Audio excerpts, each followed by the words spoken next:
So how did you get into doing podcasts then? It's fun, firstly, I think. Like, it's just good sitting at gassing with people. Like I've just said to you, we were just talking outside about the podcast. You're just chatting shit for an hour about business. It's my favourite thing to do. Chatting about business, chatting about myself. It's great. I think long term, medium term, I want to create a community of business owners that feel comfortable. It's lonely, right? You'll probably know that. It's lonely in business. Well, you know what? This is probably something I was going to talk to you this was something I was going to talk to you about today, because I feel with business, I feel you need to have a partner. Because if you're on your own, I don't think I could do it on my own. And the reason being is, for me, having the right partner, because you always need someone to talk, to reflect off, if you know what I mean. Yeah. But then you're giving away 50% of your efforts, I know, right? but sometimes there's two of you on it. It works well for our business because we've got two different sides of the business and we've both got our strengths and weaknesses. But that's where it works. That's where it helps. Yeah. I 100% so things agree. that my business partner can't do, that I can do, and vice versa. So, and what are your key strengths in the business? Well, I would say, for me, I'm pretty good at I'm good at getting business. If I get a lead, I can sell it over the phone. I'm pretty good like that. And I'm pretty good with following up. I follow up with an email, or I'll send them a video, or over the years, different ways I've found to get sites. And now it's sending people a link to a video, or sending them a PDF brochure by WhatsApp or whatever. But my business partner, he's very good at knocking on doors. He can knock on doors and he can get 100 no's, and it doesn't bother him. He's quite thick skin like that, and he can carry on. But he doesn't like doing the email side. He doesn't like talking over the phone. Right. So we're both different in that way, but both getting business, but at different angles. Right. Okay. That's so undervalued, knocking on doors, I think. I think as a business owner, everyone leans into Google ads and Facebook ads, and I'm not saying there isn't a place for it, but if you was to ask most business owners, where did you get your first customer? I bet most business owners would say, knocking on doors, making phone calls, friends and family, just reaching out to people. And then that gets lost, I think. I've maybe even lost sight of it at the start of this year in my business. Like last year, we did so well in the first full financial year of the compliance business. That you then kind of rest on your laurels a bit, don't you? And then you have to, going back to why I do this, because then you sit and have conversations like this, and someone reminds you that that's how you need to get businesses. That's kind of back to basics, isn't it, in a lot of ways? And there's not everybody's searching for something all the time, but someone knocks on the door and says to them, I can offer you this, and they hadn't thought about it before, then it's just another way of getting business, isn't it? And where do you get your leads from in the first instance? So for a lot of our leads, it's come over the internet. Via your website? For our website, And we do Google ads and things like that. So we get a lot of business that way. But it's amazing how much business you can pick up just by knocking on doors as well. So it's hitting it at both angles. So that's how it works. Yeah, I agree. It's not a this or that.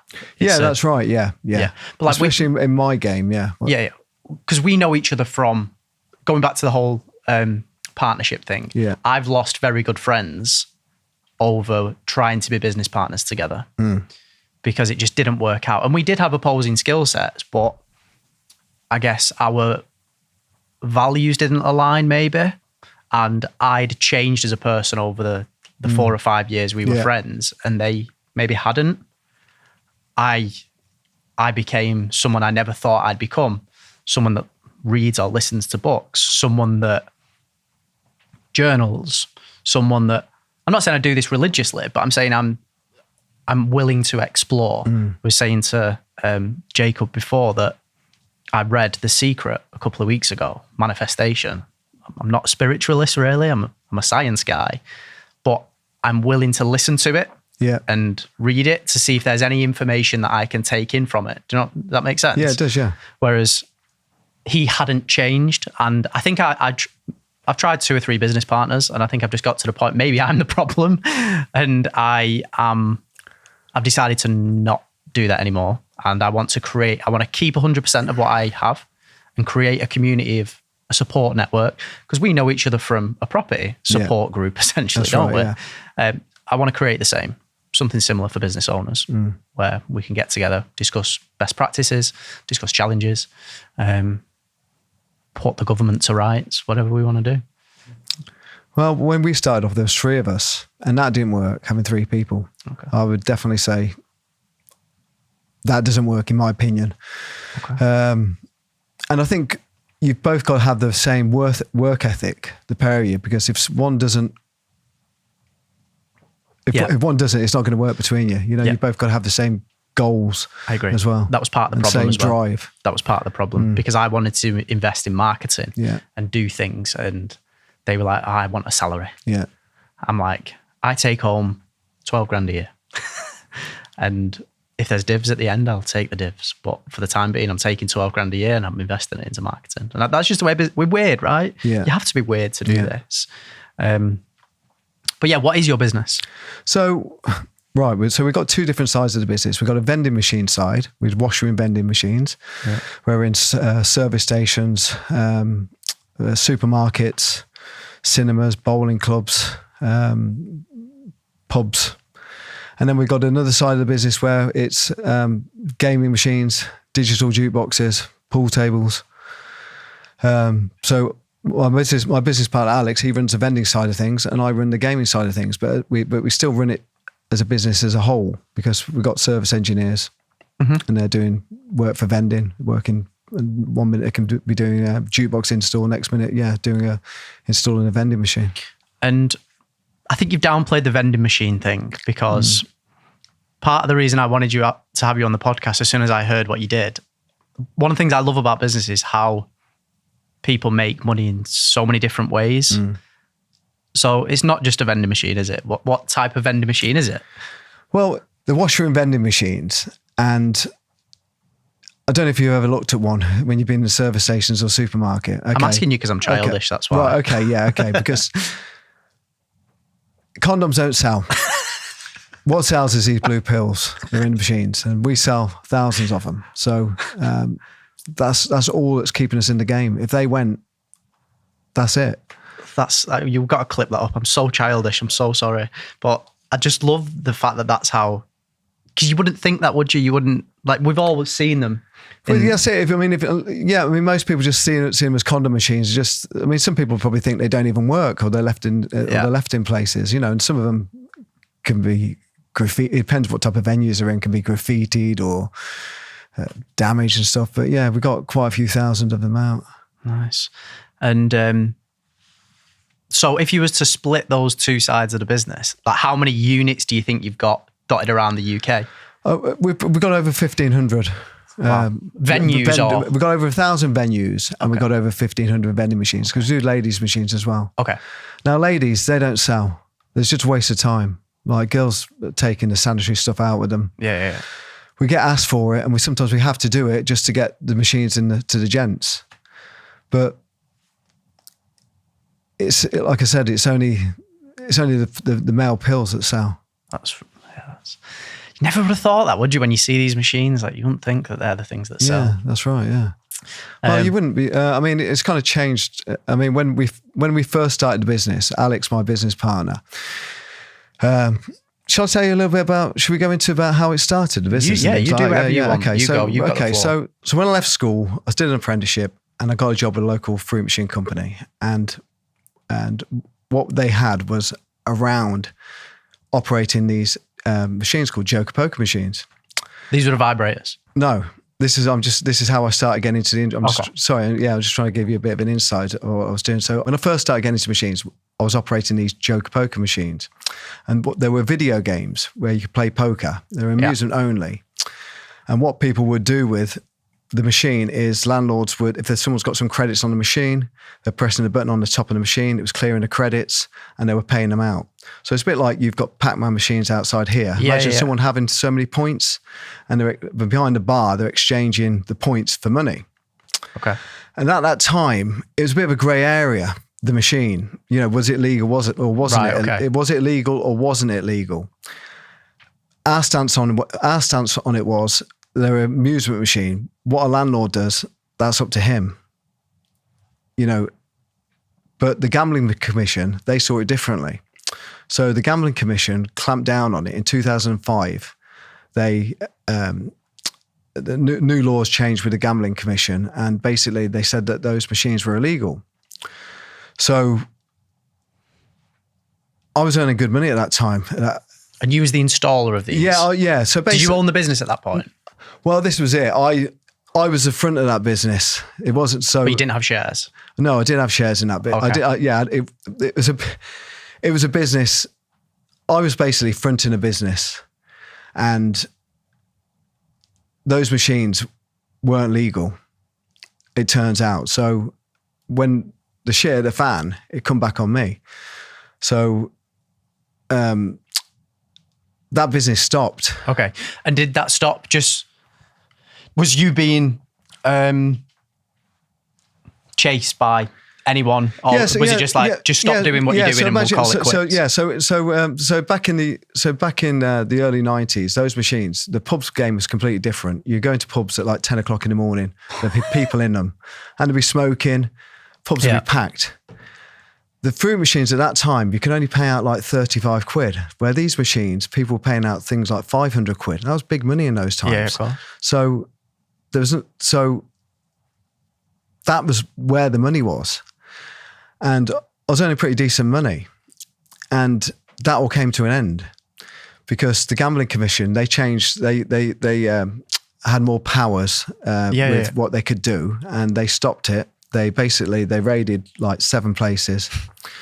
So they came in, they took the machines, and I had to go to court. Now, we argued it out in court. I said it was amusement only. The machines got amusement only written on them, but they were saying, no, it's still gaming. My argument was, it's not a gaming machine, it's an amusement machine. It's only somebody else making it a gaming machine, but the actual machine itself, it's amusement only. It's if to say, a Pac-Man machine is a gambling machine. Well, it's not a gambling machine, but if you started betting with somebody about how many points you could win on it, then all of a sudden it becomes gambling, doesn't it?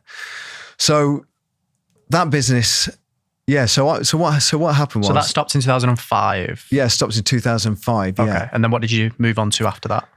Well, I was going to say to you. So what happened was, I had to go to court, and I won the first court case in the Crown Court, but then the Gambling Commission appealed it and took it to the next level, and I lost that. And so it was like, for me then, it was like starting again. I had no job. I had 3 kids at the time. I did have some properties, but it's like basically everything had gone. How did you survive that? Financially, how did you survive? I didn't expect to be in that position. So what I did, I thought, well, what am I good at? What can I do? And one thing I was good at when I was going around, when I was working for the other company, was knocking on doors, getting new deals. Yeah. So I had to use that to my advantage, because that's the only thing I could do. I've got no money. So I thought, how am I going to make some money? So what I did, I contacted a number of different operators around the country. At the time, it was things like cash point machines, or coffee machines, or cigarette machines, or gaming machine operators. And what I would do is I would go into pubs and clubs, get them sites, and get paid commission for passing sites on. Okay. So I started a new business. It's called Pub Smart, and I started that with Alex, who at the time did the vending machines. So through that, I got to meet different manufacturers, because we would find sites for jukeboxes, for example, and the manufacturer of the jukeboxes would then say to an operator, we've got you a pub in Lincoln, say, if you buy the machine from us, you'll get the site. So it kind of worked for the operator, worked for the manufacturer, worked for us. We get paid commission. And those manufacturers, are they UK based? Yeah, are they still UK based, or they outsource them all now to China or whatever? No, well, I think they make them in Malaysia now. Some of them, but there is still there's still jukeboxes manufactured in the UK. But we deal with I'll go on to that about who we deal with now as well. With you. How much is one of those? So let's talk about a fruity. Everyone knows what a fruity looks like. How much would that cost to buy? Fruit machines can be like £7,000 or £8,000. Jesus. Well, you can get them for a couple of grand, but the new equipment, then you're talking decent money. But it just devalues over time. It's like a jukebox, for example. Jukebox cost me £2,500. But in 4 or 5 years' time, what's it worth? About 200 quid. How much would a pub make on a fruity, for example, or a jukebox, or whatever example you want to give? It's hard to say. we got some pubs where I could empty the fruit machine and it'd be £3,000 in it after 2 weeks profit. For the pub or for you? For us to split. So that's how the revenue model works. Yeah, you split the profits. But then we got other places where there's like literally 75 quid in it. 75 quid in it. There could be just like 5 or 10 quid in it. Right, okay. You don't... But you win some, you lose some, right? Yeah, if you balance them out, perhaps you might be making 100 quid a week on average from them. It's a long time to repay you £7,000, isn't it? Yeah, it is. Yeah, but it depends. You'd only put a £7,000 machine in a site which is going to be like a belter. I mean, if you put one into that site that's making £3,000 every 2 weeks, then it's a no-brainer. Yeah. And what about? So how do you mind sharing figures? I can share some figures. Yeah. How much would a typical toilet vending machine make you? Well, okay, so we can buy the pills for about 80p and they vend about £4 or £5. Got some supermarkets, they make a few £100. You got pubs where you could go after, I don't know, you could go after 30 weeks, there might only be 6 quid in them. It varies really. And your revenue model is so let me get this right. You get a client and that client might be Asda, let's say. Yeah. Do they pay for the CapEx or do you pay for the CapEx? Well, there's different deals with different places. So some places, they get a fixed amount for having the machine in there. Mm-hmm. And there's other places that will earn commission, like 10% from what it takes. And we've got vending machines out in pubs where they don't get any commission. It's just part of the service, especially if they want a ladies' machine, because we're never going to earn any money from that. So people insisting on having that, it's like a duty of care, I guess. They don't make any money from they don't make any commission from the main vending machine. Yeah. Is it a legal requirement to have one of those sanitary machines in, like a female, for example? No, is it not? No. But the thing about a vending machine is, especially a vending machine will stay there for a long time. Where with the jukeboxes and fruit machines, you could be in and out of sites. Landlords are coming and going all the time. Where a vending machine, that will stay in there. Whoever comes to the pub, you could have a vending machine somewhere for 20 years. Yeah. And how is the whole targeting of pubs affecting your business? As in? Well, the government don't like pubs, right? There's a pub a day closing down, I read the other day. Yeah. How is that affecting your business? It's just getting harder and harder. How it's affecting us as a business, well, a lot of pubs aren't open now on like Mondays and Tuesdays. A lot aren't open during the day. So for us, our working hours, we're trying to get in places in the morning and we're being told you can't get in until 4 o'clock. I mean, that really affects you, especially when you've got like 20 places to go to in a day. Yeah, because you've got to deal with the engineers and stuff. Yeah. How many? What's the team size? So there's myself and Alex. We've got 2 engineers and we've got a lady that does the accounts for us. Okay, so it's quite a small, intimate team. Yeah, that's right, yeah. Because there's a lot of units there. In terms of revenue, you don't have to share the exact figure, but what is it? 7 figures? 6 figures? 6 figures. 6 figures, okay. It's substantial in it for... It is, but like I said, the game's getting harder. You've got to constantly be getting new business all the time. Because if you didn't and you just sat back, it would just dwindle away. Of course. Because people are coming and going all the time from pubs. So part of this podcast is whenever people come on and have challenges, right? Everyone has challenges in the business. And what I want this podcast to be is a safe space to discuss those challenges and try and come through those challenges together with ideas that we just talk about here. So you've just mentioned there that it is getting challenging.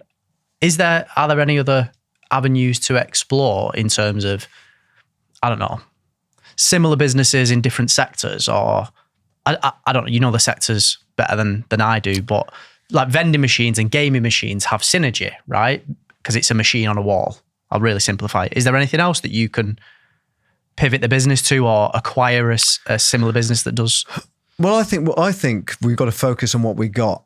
And put in better. We've got the sites, so we've got to look at if we've got those sites. We've got to look at what we can do to maximize that site. Yeah, I think that's really with products. So getting better products in the machine. And is there anything else that you could sell to the same clients? Well, like a different type of product. The things like we've looked into, like vape machines and things like that. Okay, yeah. But you can't have those. You know, you've got to be they're banning those, or you've got to be over 18. So they can't control that if it wasn't behind the bar. So it's hard. We often, of course, we think all the time, what could we do? But what the game changer is going to be, and we've already started trialing it, is having card readers on machines. Yeah. So, because it's just monopoly money then, isn't it? When you're on one of these gaming machines. So we've already tried it, and that's treble the money. Wow. So that's going to be the game changer. And you can retrofit these card readers on, that's what we're just testing at the moment. So we've got electronic machines where we can retrofit the card machines on, but then we've got a lot of mechanical machines where we've got to look at how we can do that. But I'm sure I've seen like just bolt-ons to, like traditional vending machines. Yeah. I'm sure I've just seen bolt-ons. Yeah, you can do, but some of the machines that we have are mechanical, so not electronic. So the electronic machines, yes, we can put card readers on. They've got, but it's toilets, so you've got to look. The problems we're coming across is signal for the card reader, because it works off a SIM card. Also the electrics, to pay for an electrician to put a socket in for you. Or you could put a battery in, but the batteries only last about 4 weeks. So these things we're kind of trialing at the moment, testing. The reason I mention that is because I think with every business, if you don't innovate, you're going to disappear, right? Yeah, that's right. Look at Blockbuster. Yeah. They didn't innovate. They didn't want to take on Netflix, and now look where they are and look where Netflix are. So I think, so I agree with you, but I think what we got to do is just look for better products. So we are looking for things all the time, and we have tried different things, and certain things work, certain things didn't work. We've tried things like drink driving kits. Drink driving kits? So the breathalyzers, basically. Yeah, that didn't work. And because when you're pissed in a pub, you're not thinking, I'm going to... Yeah, I mean, things like that. Right, I shouldn't be laughing, that's not funny. But, I mean, some people would think that was a great idea. Put one of those in. It sounds like a great idea in the face of it. It is, but people, it didn't sell. We've tried things like Tic Tacs and things like that. Sometimes that can work, but chewing gums. You know what? Landlords won't have that chewing gum. Because stick under the table on the floor, yeah. Oh yeah, on the floor. Yeah. But what we want, because we've got the machines, you're right. We've got to think of different. We're all the time trying to think of different ideas, because why, instead of that machine being in the toilet, that same machine could be in the pub. And if we got a wrap for it and branded it up, just think of a product we can sell. But it's just trying to find something that people will buy. Could it be phone? Could it be like these phone chargers? Where people just like power banks. Things like that. Perhaps we could look at that. Do you know what I have seen? I just thought as you was talking there. Have you seen these perfume spray machines? Yeah, I've seen those. Yeah. What do you think they'd only work in high end places? Yeah, they would. I mean, the pubs that we go into. I mean, yeah. They're not going to pay £1 for a spray of Creed. The rougher and ready. The pubs that are the rougher the pub, the better the machine. It's as simple as that. Yeah. Wow. Yeah. I mean, the pubs I go to, some people are smoking. Like, they keep the window open. Yeah. They're having a fag. Yeah. So that's kind of pubs I go into. I mean, literally, you're in there in the morning. I mean, some of them, it's like a bloody disco at 10 o'clock in the morning. But they're the ones where the machines do well. Yeah, I've seen them. I used to work in Burnley. So I used to see it when I used to be at like 10 a.m. There's a pub in Burnley called The Big Window. Oh, yeah. I think that's one of our sites. Is it? Yeah, it is actually. I bet you make a vending machine in there. Yeah, I bet you make money off that. Yeah, it's a good site. Because there's people in there at 10 a.m. Yeah, we're in there. Yeah. We've got that site. No way.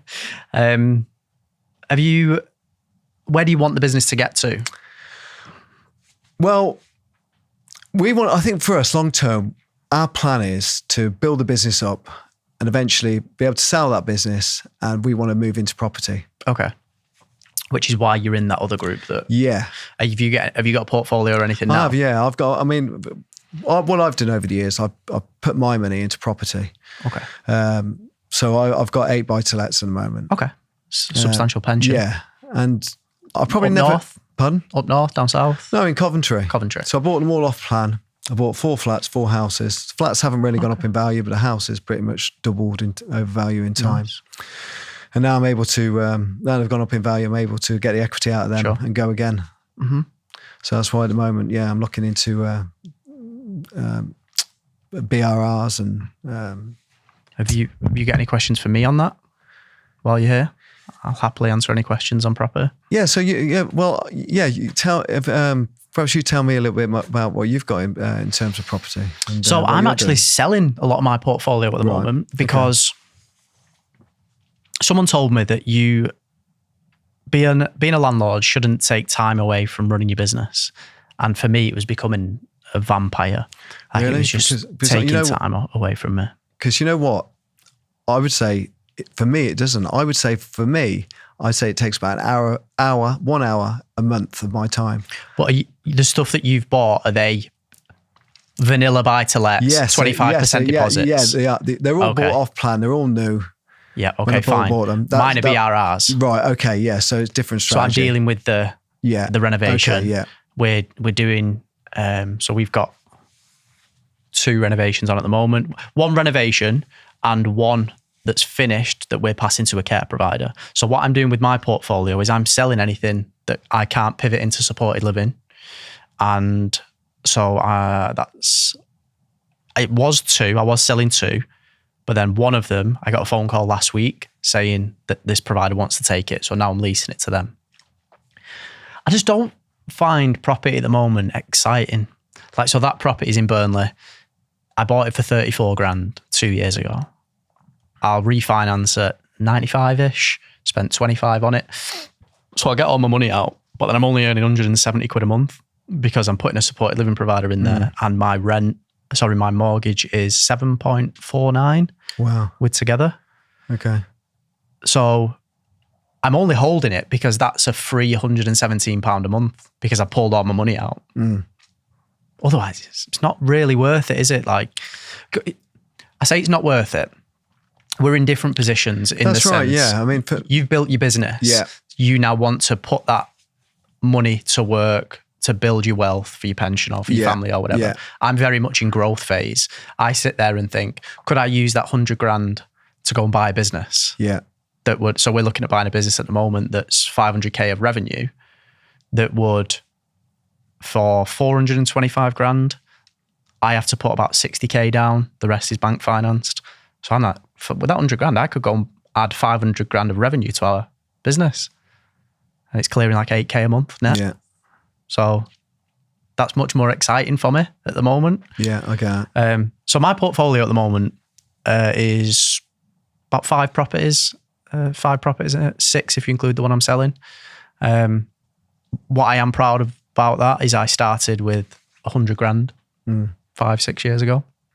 And that's now built up to that, the equity that I've got, the properties that I own, the rent that I get.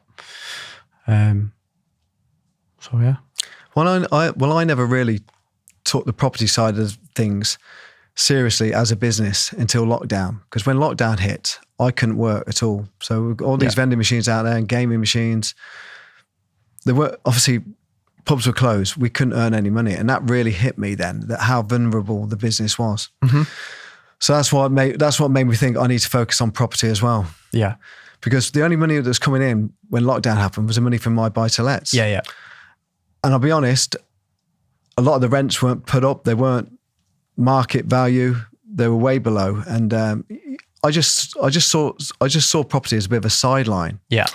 I just thought as long as the rents are covering the mortgage, that's fine. But because of lockdown and that was the only money that was coming in, it made me realise that I need to be treating it more as a business. So since then, all the rents are market value now. Yeah. I think you had, if you're starting afresh now with 0 properties, I think it's very difficult to make money from property if you're trying to, without a lot of time involved. I think it's very difficult to make money. I think the way to do it is the boring vanilla stuff, I'd probably say, like you've done with the 8 buy-to-lets that you had. Someone said the other day that being a buy-to-let landlord now doesn't make sense with less than 10 properties. Yeah, it's probably right. It probably feels right. Yeah, because that's how it feels for me. I know that it's what I've got at the moment. I still need to scale up. I need to improve on what I've got really, because I couldn't retire on what I've got. Yeah. They probably make me about 20 grand a year. Yeah, yeah. So if anything happened with my business, that's all I've got coming in. So I need to kind of build that up. And someone told me that if you died tomorrow, could your family look after your portfolio? And where I was with my portfolio, the answer was a resounding no. There was too much going on. There was too many moving parts. There was dealing with builders when we're doing a BRR or whatever. And I didn't want to leave my family with that burden. Hopefully I'm here for a long time, right? But if that did happen, my missus couldn't handle what I had going on. There was too many moving parts to it. So I wanted to really simplify it, put everything on 5-year leases. Don't bother me. Leave me alone. 5 years. And that's my personal strategy. Like, you might want to put the time and effort into BRRs, but if you are going to do it, my advice is be aware that it's going to zap your time. Yeah. I mean, that's the thing. You can lose your focus on your own business getting into doing property. I kind of realize that. So, but I've got somebody who can take care of that side of thing for me with the property. So, I mean, just recently I went on Instagram and I've reached out for joint venture partners or opportunities. And that's because you've got the cash and you just need someone to have the time to do it for you. I'm just looking for somebody else who's in a similar position to me. And it's strange because I had a few people contact me, but the one person that contacted me was my brother-in-law. Right. Who's got so I'm putting myself out there, and it's all the time. It's quite close to home, really. He's a builder. He's got a maintenance team. He's got about 30 people work for him. So it's perfect for me because he wants to work together and he can take care of that kind of thing, so I can focus on. Just be careful of that family dynamic. I know that's true. Yeah, I know. I mean, I know. I used to work with my dad and my brother, and quite blimey, some of the arguments we had. But at the same time, it's somebody I know I can trust. Okay, if you've got that relationship with him, fine. That's right. Yeah. I mean, you talk about when we talk about partners and different things at work. I mean, myself and my business partner, every day we probably have a squabble. Yeah. But that's fine. But we don't bring it into work the next day. It's not personal. We say things to each other that you should be able to say to each other, but without taking it home. Yeah, I agree. And it kind of works well that way. I agree. I think that should be anyone in life ever. Like I had an argument with my electrician in December. I saw him yesterday for the first time. I just said to him, listen, let's address the elephant in the room. Basically, I told him that I wasn't happy with his level of service. I felt like he'd service it, and he took exception to it. Yesterday, he was like, no, he was absolutely spot on, Ryan. You weren't the only person that told me. But it's fine, isn't it? You just have a conversation. I like saying this at the moment, you just put your big boy pants on, you have a ding dong and you move on. I hold no grudges. It's two opinions, isn't it? Yeah, that's right, yeah. Girls, we're coming to the end. There's quick fire questions, if that's all right. How are you using AI in your business at the moment? Right, okay. The only way... This doesn't sound like going to be a quick fire answer. Right, okay, right. So, sorry, AI, don't be quick if you don't want. You answer however you want to answer. Okay, AI. So recently I did a brochure. I put it through AI and it told me where I'm going wrong with that brochure. And this is a brochure that you're Which sending... I've been using out at the moment, Send direct mail? Yeah. What they said, you basically, sum it up, you're writing it like you're a manufacturer rather than targeting it at the customer who you should be partnering up with. Yeah.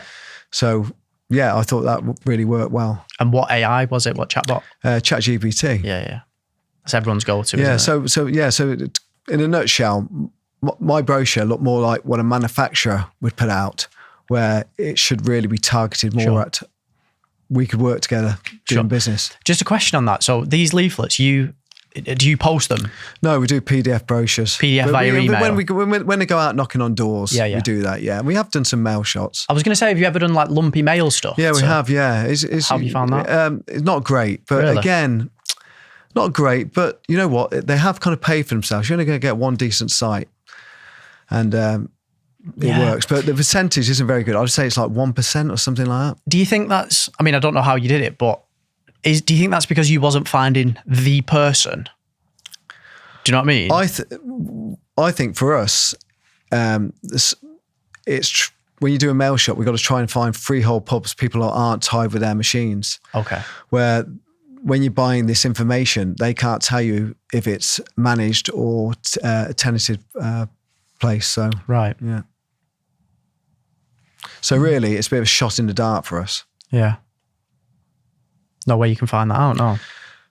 Apparently not. And I think a lot of pubs, the agreements change from different people when they go into pubs, the different agreements. So would your contract be with, let's say, a Green King, or would it be with the independent? Ours are with independents. We're not with any of the big breweries. We're only with one chain. Is that by design, or just because you're not through the door? Yeah, we've looked into it, and I think it's not all that. If I think a lot of the breweries will cut you down, and they'll expect certain things from you, which you may find yourself under pressure to do. So yeah, we're just happy dealing with independents, really. Nice. Well, thank you. My favourite question, I don't know why this is my favourite question, but what's your favourite coffee? Nescafe. Nescafe. What about coffee shop? Coffee shop. Well, Starbucks. Oh, I hate Starbucks so much. Well, sorry. I don't know why. You know what? I spend too much money on Starbucks every day. You got the app? No, I haven't actually. You're missing out on your points. Okay, yeah, I'm missing out on points. Yeah, okay. People talk, they always, like people see, talking to the last guest about this, I never got to say what I wanted to say actually, but people see like, do you know a certain lifestyle when you run a business and think, oh, you've got it all made. What they don't actually realise is it's all through bloody air miles or points that you're just being clever with. Like, I'm not spending $6,000 on business class flights. Don't worry, I'm using my Avios points. Yeah, my brother-in-law just went to New York on that, doing that with their business. I'm saving mine for my honeymoon. I think we're doing Maldives next year, I think. So I'm saving them so we can do Maldives business class. So that'll be nice. Okay. Cool. Well, before you leave, thank you so much for coming. If anyone wants to get in touch, if anyone wants a Johnny Machine or anything, want to sell yourself? On Instagram, either Leisure Play or Marc Bird Property. MARC-BIRD. My middle name's MARC. Is it? Oh, well. Brilliant. Okay, you don't get many of us. Cheers, Marc. Thank you for coming. If you look at the people that have done it really well, Gymshark. Yeah. The brand has evolved with Ben Francis. Mm-hmm. Has Boohoo evolved? I'd argue not. No. Need to understand who the consumer is right now. Everyone wants good quality. She's got morals as well now. Do you know what I mean? She's like, what if that's that cheap, how's it being produced? Contradictory to what you're saying though, Temu and Shein are absolutely having it off at the minute, aren't they? Why do you think they're doing so well? I think they're doing well because they're